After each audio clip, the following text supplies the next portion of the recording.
हरिओम। जितना जितना आप ईश्वर की ओर बढ़ते जाएंगे, सांसारिक विचार उतने उतने घटते जाएंगे। ईश्वर का भाव जितना अधिक प्रगाढ़ होगा, सांसारिक विचार ख्याल कम होते जाएंगे। क्योंकि जिन सांसारिक विचारों ने हमारे मन मस्तिष्क पे अधिग्रहण कर रखा था, कब्जा कर रखा था, अब वहाँ ईश्वर का भाव बैठने लगा है। तो जितना जितना ईश्वर का भाव अंदर बैठता जाएगा, संसार का ख्याल, सांसारिक विचार बाहर आते जाएंगे, उनको वहाँ बैठने की जगह ही नहीं मिलेगी। इसको देखो, हम एक उदाहरण से समझते हैं। मान लीजिए आपको कहीं यात्रा करनी है, कोई तीर्थ यात्रा ही करनी है, तो जिस दिन से आपका टिकट बुक हो जाता है, मान लीजिए आपने 1.5 महीने पहले रिजर्वेशन कराया गाड़ी का, ट्रेन का, उस दिन से ही विचार आने लगते हैं। सबसे पहले एक बैग, एक ब्रीफकेस आप तय करते हैं कि कौन सा ले जाएंगे। एक विचार तो ये हुआ। फिर आया क्या क्या रखना है। धीरे धीरे आप 15 दिन तक धीरे धीरे याद कर करके उसमें सामान रखेंगे कि टूथपेस्ट भी रख लें, ब्रश भी रख लें, शीशा भी रख लें, इतनी जोड़ी कपड़े रख लें, ये वहाँ पहन लेंगे तो यहाँ नहा के पहनेंगे, फिर अगले दिन क्या पहनेंगे, फिर दिन के हिसाब से आप कपड़े रख लेते हैं, वस्त्र अपने। फिर और दिन करीब आया यात्रा का, तो आपने सोचा कि रास्ते में कुछ नाश्ते के लिए बना के चलें, कुछ खाने के लिए बना लें, कुछ सूखा आइटम रख लें वहाँ खाने के लिए जो ख़राब ना हो बहुत दिन तक। ये सब विचार चलते रहें। यात्रा का दिन आता है, फिर आप सोचते हो कैसे जाया जाए स्टेशन, ओला कर लें, कोई गाड़ी कर लें, कैसे जाया जाए, या किसी बच्चे से कहते हैं छोड़ आएगा। ये विचार चलता है। गाड़ी पे आप पहुंच गए, बैठ गए। अब देखिए, जब गाड़ी पे आप बैठ गए तो पीछे के जितने विचार थे अपने आप छूट गए कि बैग तय करना है, कौन सा ले जाना है बैग, कौन सी अटैची, उसमें क्या रखना है, कौन सा टूथपेस्ट रखना है, कौन से कपड़े रखने हैं, ऑटो बुलानी है, रिक्शा बुलाना है। ये सब विचार अपने आप ख़त्म हो गए। जितना जितना आप यात्रा के करीब जा रहे हैं, उतना उतना पीछे के विचार छूटते जा रहे हैं। वैसे ही जितना जितना परमात्मा की ओर बढ़ते जा रहे हैं, सत्संग के विचार, गुरु द्वारा दिए गए ज्ञान के विचार अपना स्थान लेते जा रहे हैं तुम्हारे अंदर, वैसे वैसे सांसारिक विचारों का कम होना लाजमी है। अगर सच्चाई से मन मनाभव होकर ज्ञान को सुना जा रहा है। दूसरी ओर देख लो, जब लड़का लड़की की शादी घर वाले तय करते हैं, तो शादी के पश्चात से ही सारे कार्यक्रम को लेके, कैसे विवाह संपन्न हो, क्या नाश्ता पानी हो, क्या खाना हो, क्या मेन्यू होना चाहिए, क्या देना चाहिए, क्या लेना चाहिए, किसको बुलाना चाहिए, छोटी छोटी सारी बातें याद कर करके लिखी जाती हैं, करी जाती हैं। और जैसे जैसे तैयारी होती आती है, तो जो तैयारी होती आती है वो विचार छूटता जाता है। एक दिन ऐसा आता है, विवाह होता है। कहने का मतलब है कि जैसे जैसे आप परमात्मा के समीप होते जाएंगे, देखो विचारों से ही समीप होना है। वास्तविकता देखी जाए तो ऐसा नहीं कि परमात्मा कहीं दूर है, हमें उसको ओर चल के जाना है। तीर्थ में तो आपने देखा कि हमें उस ट्रेन के द्वारा चल के जाना है, चढ़ाई चढ़ना है।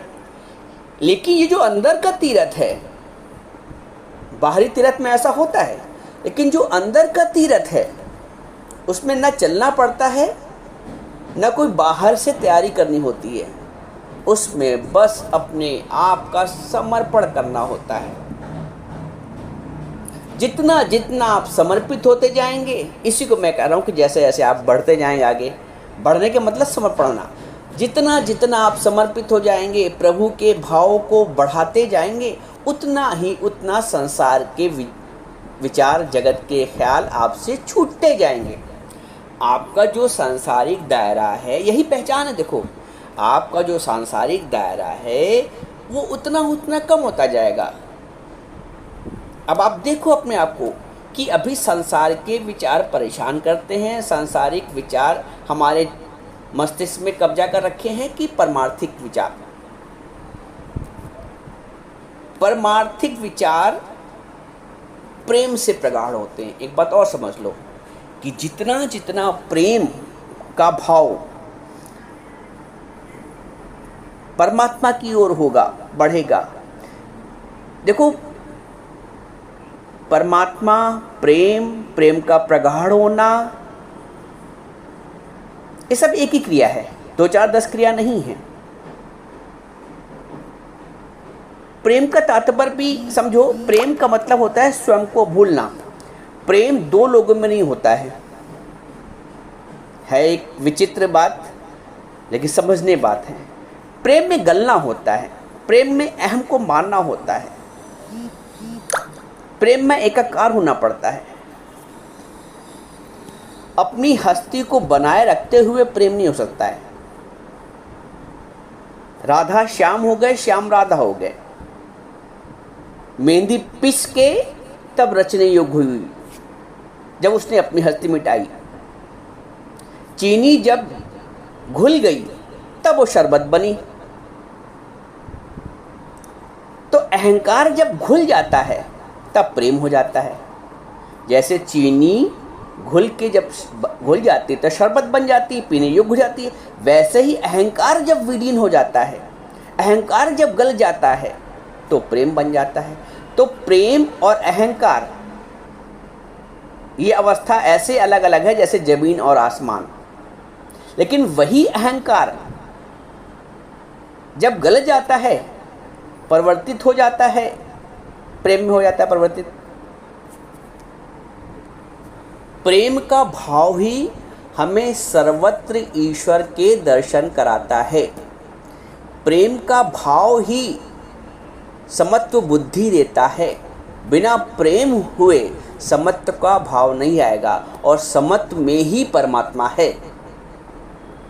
प्रेम छोटा बड़ा नहीं देखता है, ऊंचा नीचा नहीं देखता है। प्रेम विफल होकर किसी के आगे झुका जा सकता है, प्रेम विफल होकर किसी की भी आगे मिटा जा सकता है। स्वामी रामकृष्ण परमहंस ने जब पहली बार नरेंद्र को देखा, विवेकानंद जी को, तो उनसे ऐसा आकर्षित हुए, उनका ऐसा आकर्षण हुआ कि उनको इतना प्यार दुलार लाड़ करने लगे, और उनको स्पर्श करते करते उन्होंने नरेंद्र में भगवत दर्शन कर लिए। हरिओम हरिओम हरिओम कहने लगे। एक गुरु जब शिष्य में परमात्मा का भाव रख लेता है, शिष्य तो रखता ही है गुरु में परमात्मा का भाव, तभी ज्ञान ले पाएगा। गुरु की भी ऐसी समदृष्टि होती है कि वो शिष्य में भी परमात्मा का भाव रखता है। वही गुरु है जो सर्वत्र समत्व का भाव रखता है। गुरु हमको यही ज्ञान देता है कि समत्व का भाव, प्रेम का भाव, अपने बच्चे और देवरानी के बच्चे में भेद नहीं, अपने बच्चे और पड़ोसी के बच्चे में भेद नहीं। भेद मैं ऊपर के व्यवहार को लेकर नहीं कह रहा हूँ, हम भेद की बात, जो दृष्टि होती, भेद बुद्धि, भेद दृष्टि, उसको मिटाने के लिए कह रहा हूँ। ऐसा नहीं कि मैं तो अपने बच्चों को स्कूल के लिए तैयार कर रही हो, 2 रोटी बना के दे रही हो, लंच दे रही हो, तो जाके पड़ोसी को भी बना के आओ। व्यवहार में समानता नहीं हो सकती है, दृष्टि में समानता होती है, दृष्टि समान होती है। तो प्रेम की दृष्टि से ही परमात्मा सर्वत्र दिखता है, समत्व भाव से ही परमात्मा सर्वत्र दिखता है। तुम भेद रख के इसमें तो भगवान है, इसमें भगवान नहीं है, ये अज्ञान है। मक्खन के इस पार्ट में दूध है, इस पार्ट में दूध नहीं है, ये अज्ञान है। जल बर्फ के इस हिस्से में पानी है, इस हिस्से में पानी नहीं है, ये अज्ञान है। घड़े के इस हिस्से में मिट्टी है, इस हिस्से में मिट्टी नहीं है, ये अज्ञान है। तो जगत के, सृष्टि के इस कोने में भगवान है, तीर्थ में भगवान है, यहाँ भगवान नहीं है, ये अज्ञान है। सर्वत्र भगवान है, समरूप में है, समदृष्टि होना चाहिए। गुरु हमको वो समदृष्टि देता है जो सर्वत्र ईश्वर का दर्शन कराता है। गुरु हमें वो, इसी कहते हैं तीजा नेत्र, इसे कहते हैं विवेक का नेत्र। गुरु हमारा वो विवेक का नेत्र खोलता है, वो तीजा नेत्र खोलता है जो सर्वत्र समत्व का दर्शन कराता है, सर्वत्र परमात्मा तत्व का दर्शन कराता है। तो ज्ञान का मतलब प्रेम, प्रेम का मतलब ज्ञान, ज्ञान हुआ तो प्रेम भी उपजे, और प्रेम हुआ तो ईश्वर का ज्ञान हो गया कि सर्वत्र ईश्वर है। प्रेम से प्रकट हुए मैं जाना, प्रेम से ही ईश्वर प्रकट होता है। तो ज्ञान से प्रेम उत्पन्न हुआ और प्रेम से ज्ञान उत्पन्न हुआ कि सर्वत्र ईश्वर है। तो जिस दिन तुम्हारी दृष्टि सर्वत्र ईश्वर का दीदार करने लगे, छोटे में, बड़े में, अच्छे में, बुरे में, प्रेम करने वालों में, क्रोध करने वाले में, पक्षपात करने वाले में, बुरा बोलने वालों में, अच्छा बोलने वालों में, सर्वत्र समदृष्टि हो जाए, उस दिन ये समझना कि परमात्मा और तुम अब दो नहीं रहे, अब एक है। यही जीवन का लक्ष्य है। इसी एकाकार को पहुंचना ही जीवन का लक्ष्य है। इसी समत्व बुद्धि को प्राप्त करना ही लक्ष्य है जीवन का। इसी समत्व भाव को प्रकट करना ही जीवन का लक्ष्य है। मैं और तू का भेद मिटना ही जीवन का लक्ष्य है। कोई भी कर्म कांड करना, क्रिया करना जीवन का लक्ष्य नहीं है। कोई मठ बनाना जीवन का लक्ष्य नहीं है। और बड़े में बड़ा ज्ञानी बनना जीवन का लक्ष्य नहीं है। जीवन का लक्ष्य है प्रेमी बनना।